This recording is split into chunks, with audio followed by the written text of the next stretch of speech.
వరంగల్ జిల్లా నర్సంపేట పర్యటనలో భాగంగా మండలంలోని మహాత్మా గాంధీ జ్యోతిబా పూలే గురుకుల పాఠశాలను కలెక్టర్ సందర్శించారు. అనంతరం స్ఫూర్తి కార్యక్రమంలో పాల్గొన్న కలెక్టరేట్ ఉత్తమ ఫలితాల కోసం లక్ష్యాన్ని నిర్దేశించుకుని విద్యార్థులు ముందుకు సాగాలని అన్నారు. లక్ష్యం లేని విద్యాభ్యాసం నిష్ప్రయోజనమని స్పష్టం చేశారు. ఆశయ సాధన కోసం ఉన్నతమైన లక్ష్యాలతో ప్రగతి పథంలో పయనించాలని విద్యార్థులకు పిలుపునిచ్చారు.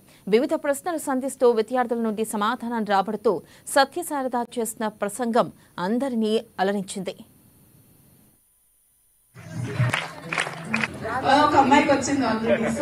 సో అందరికి ఈ మధ్య కోపం వస్తుంది. బికాస్ మనకి ప్రతిదీ విత్ ఇన్ 1 సెకండ్ లో ఇంటర్నెట్ లో ఫాస్ట్ లో మనకి పేషెన్స్ లెవెల్స్ ఆటోమేటిక్ గా ఎలక్ట్రానిక్ డివైసెస్ తగ్గిపోయి ఎప్పుడైతే పేషెన్స్ తగ్గుతుందో మన లోపల వెయిటింగ్ కెపాసిటీ ఉండదు. అంటే మనం ఏదైనా ఒక విషయాన్ని మనము తీసుకుంటాం, మనం దేనికి వెయిట్ చేయం, ప్రతిదానికి షార్ట్ కట్ కొరకు వెతుకుతాం. ఎప్పుడైతే షార్ట్ కట్ కొరకు వెతుకుతామో సక్సెస్ అనేది దొరకదు. దాంట్లో విజయం సాధించాలి అని అంటే కష్టపడాల్సిందే. దానికి షార్ట్ కట్స్ ఉండవు.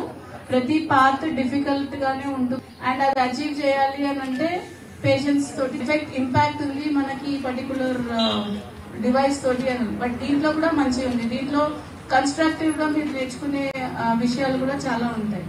But apart from as children ఈ రోజుల్లో మీరు ఏం కోల్పోతున్నారని మీరు అనుకుంటున్నారు? ఎవరైనా చెప్తారా? వరంగల్ జిల్లా